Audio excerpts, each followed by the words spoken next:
Hi, I'm Todd Duff with BVI Yacht Sales, and I'm here to introduce you to a 1990 Super Maramu, hull number 25, that recently returned from cruising up and down the Caribbean. Her owner has moved on to a much newer and larger Amel, and he's ready to sell. This boat is in very good condition for her age, having spent a good portion of her life under a cover. She was sailed seasonally out of Antigua by her original owner for until about 7 or 8 years ago. And then she was purchased and has been sailed locally in the Caribbean waters since that time. As you can see, the hull is still shiny.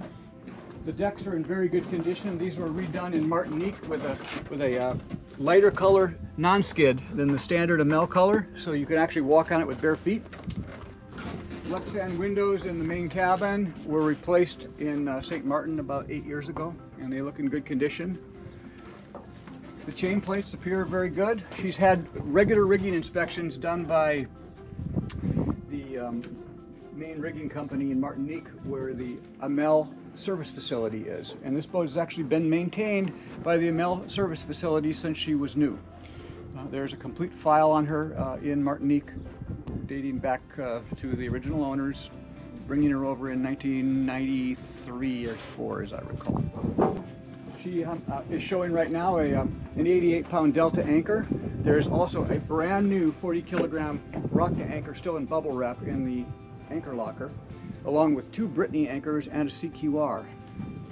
She has 330 feet of chain, lots of rods. Basically, you've got all the anchors you're ever going to need for quite some time. The spars look in good condition. They're original Acmo spars. As I said, the rigging has been renewed piece by piece as needed over the years. She just went through a rigging inspection and tune in Martinique in February. Her bottom pane, as you can see, is also new. That was done in February in Martinique. And she was had all her fluids changed, and the C drive unit was removed. The lower C drive was removed, opened up, and rebuilt and put back in again in Martinique. As you can see, she has a custom dinghy davit solar panel arrangement on the stern. This was built in St. Martin in 2015, and an older but serviceable Carib dinghy, but a 2-year-old Yamaha 15 horsepower outboard with a generic cover.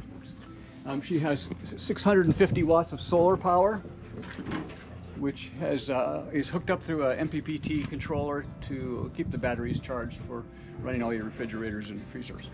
The Amels have a really easy access. Note that she has a brand new bumper. This is a thing that wears out after about 20 years, and there it is. For those who are not familiar with Amels, they have a boarding ladder that will fit on either port or starboard, and then in this giant locker in the stern, which is huge storage space, is all your fenders, dock lines, jerry jugs, a full-size folding bicycle, and a plywood insert that folds up. It fits into this boarding ladder to make it into a passerelle, fitting right where this socket is right here. And it is suspended by a halyard so that you can keep it off the dock and only touch when you're wanted to. The afterdeck has an unusual feature in that previous owners installed a hatch over the aft berth, which is a huge improvement. These Super Maramus were designed and built mainly for the Mediterranean and for cruising around the world quickly in the tropics. But oftentimes owners complain that the aft cabin's a little stuffy. With this hatch over the head of the bed, that's not an issue. It was done in St. Martin, and they did a very nice job on the installation. She has the standard hard dodger that all Amels have. This is the same fabric that Amel uses on their new boats today. This is a new enclosure, partial enclosure, that was built in Martinique and installed about 8 months ago. It also has an adjustable traveler that's controlled by a crank mechanism. Again, all of this can be done from the cockpit. Amels have a electric roller furling mainsail and electric roller furling jib. Both have manual backups for those that are concerned about it, but these things are incredibly reliable.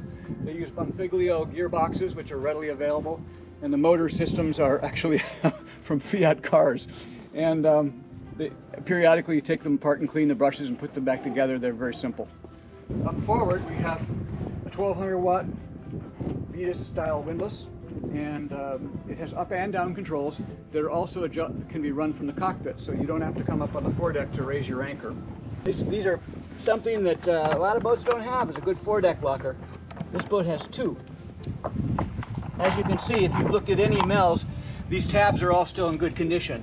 Sometimes people crank them too hard or step on them and break them, but these ones are in good shape. You can see the inside of the hull. She has stiffening ribs and stringers through the whole hull structure to keep her strong. This is a brand new anchor, as I was talking about. All sorts of additional rods and anchors and anchor rods and halyards and lines. It has twin articulating poles.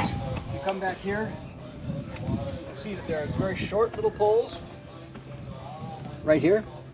See them? And these fit into sockets on the mast right here and go through these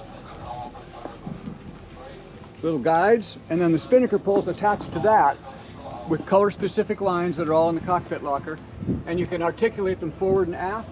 And Amel has a unique feature where you can raise twin what they call ballooner sails, which are like a gennaker, at the same time in the same groove, and you can lower one at a time and still roll the sail up and down.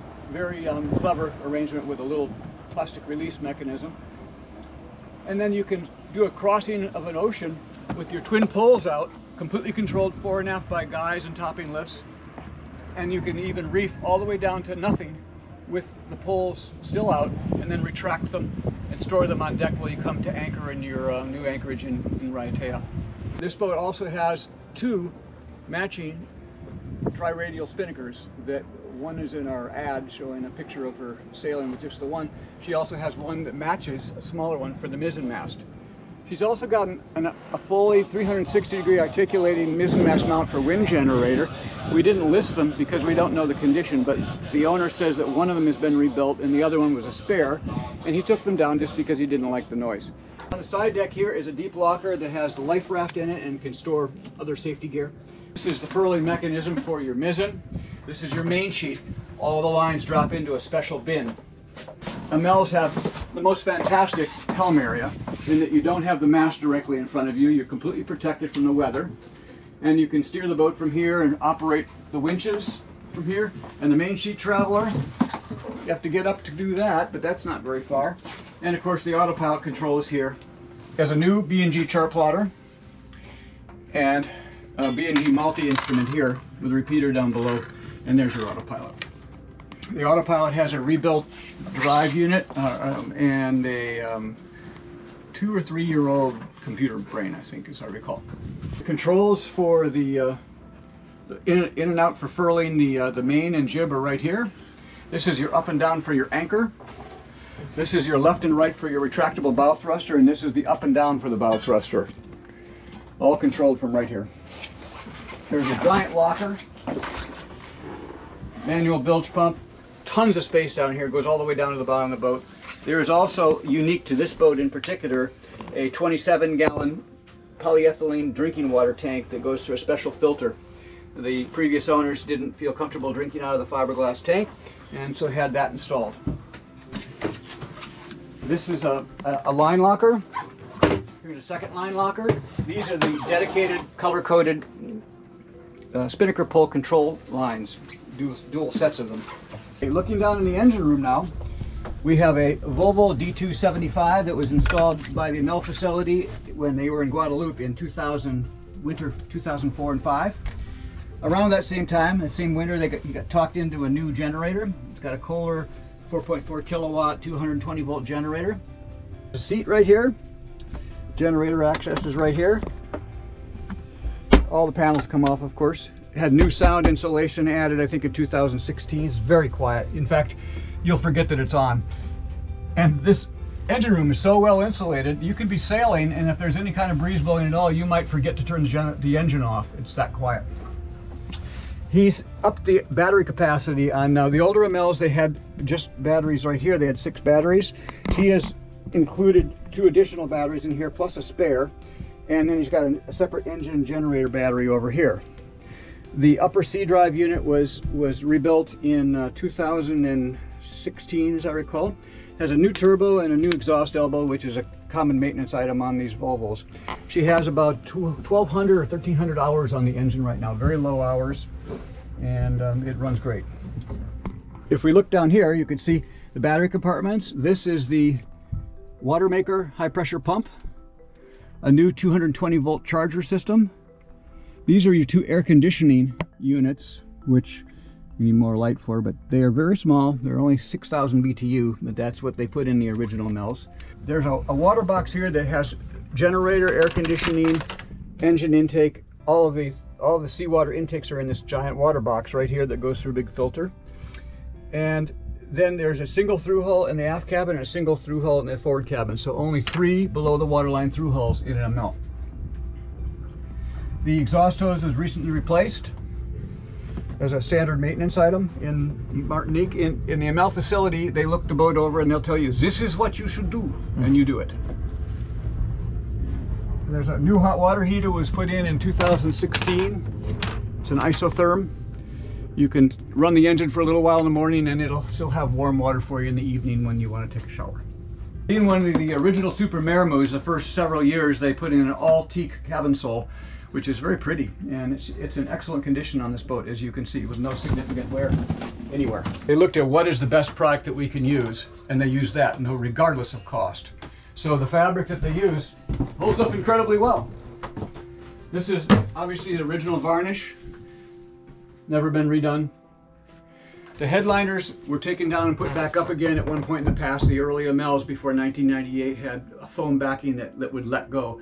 This has been done relatively well, but there's a little bit of trim that needs to be touched up. The Galley has sort of a standard fiberglass drip pans and a little area to put your dirty dishes. All tile work is still in very good condition on this boat, as you can see. Lots of storage space for dishes, pots, pans. Lots of storage space under here as well, with a special little opening trash can. There is also another refrigerator here that runs off a new isotherm control unit, and also a deep freezer under here. Here's our navigation station, which has another chart plotter, a standard horizon. This is about 5 or 6 years old. It's a pre-touchscreen unit, but it works well. It also has a repeater for the B&G and an old Firuno. I have not figured out how to turn that on yet. It has a Vesper Marine AIS transponder that is hooked into the chart plotter upstairs and also into here. Has a ICOM 802 single sideband radio and a Horizon VHF with AIS receiver in it. Let's go to the forward main salon area. You can see that there's a dinette area that it will actually seat 8. There's a table piece on board which slides over here. If you have a lot of guests, you could go 1, 2, 3, 4, 5, 6, 7, 8, 9, 10 people if you really wanted to. Interesting feature here. The pilot berth is pinned in here and pulls out. I used to own one of these boats and my daughter would sleep there on passage often. It has a 40-inch flat screen TV. It's relatively new, it came with the boat. Come up forward, you can see the forward head compartment with a shower curtain that goes around and a gigantic sail locker here that we'll show you in a minute. And then another cabin up here. This cabin has a nice little fold-out desk if you have guests that want to work on their computer or do whatever. It also has a filler piece that can include to make this into a double on one side with a single on the other. And unlike so many boats with a quote-unquote V-berth, the Amel, you can walk all the way in with full headroom. I'm 5'11". Up here is your bow thruster unit. Amels have a retractable bow thruster. It's operated obviously from the cockpit, and when it lowers down, it comes out of the V in the hull, and you've got sufficient power to go back into a Medmore even in crosswinds of 20 knots or 25 knots. When it's all the way up, it's streamlined to the hull. Lockers up here for more stuff. There's a chain locker door. The chain locker and the forward section of the boat is completely watertight, and there's a valve to shut that off, so that there's a collision bulkhead. You've got that. There's cabinets under here for all the lockers are under here with drawers. Lots of storage space. You won't run out of room to store things on an Amel. Sounds like a freezer door because it literally is watertight. We'll come back out here and I'll show you how that works. Let's say that a ship hits you in the middle of the night and you've got water pouring into the boat. You close this door, you open this locker, you pull this piece out, you fit it here, you dog it down, and then you lift the floorboard right here, close one valve, which is way under there. Yeah, and it shuts off the entire forward section of the boat. She'll be bow down, but you can actually still sail the boat. Here are bins and bins of more spare parts and cruising spares. You lift this locker right here, you see there's even more. All these are dry bilges, never have water in them. You can store things in there, whatever you wish. Okay, moving aft, we're going to come through the walk-through cabin. If you've watched any Delos videos, you'll see that these are all the special cushions for the after deck for people lounging out and sunbathing or sleeping under the stars or whatever. But they're stored in here right now. This berth is big enough for two people if they're in love, but it's certainly a very comfortable single. And unlike the later Amels, which had batteries under here, because the batteries are in this compartment in the engine room, you've got more storage under here, here, and here. Cockpit table stores here nicely. I can just about stand up in here. Then you come into the aft cabin. This cabin also has a watertight compartment and a single valve just on the other side of this door. You put the similar little wooden piece to close it down really tight and close that valve, and you could have a hole in the back of the boat and it would still be floating. The engine compartment, by the way, is also separate, so the whole rest of the boat could have water in it and the engine compartment would still be dry and you'd still be able to motor. This is the aft. There's two versions of this boat. Some of them had a vanity for women to do their makeup or whatever, and this one was more of a sailing boat, so they had a sea berth on this side and a double berth on this side. The previous owner added an extra mattress. He has not finished. He bought the fabric for covering it, and he has not done that yet. But it's very comfortable. And as you can see, there's a hatch directly above that has a string so that if it starts raining in the middle of the night, you just pull it down. But it makes the aft cabin much more comfortable. Tons of storage all the way around. You can see lots and lots of bins, and they're big. The aft head, again, lots of cubbies. It has a built-in safe, all Amels do. Hanging racks for towels, and also a drying rack here that telescopes out. And the shower curtain comes all the way around the whole area.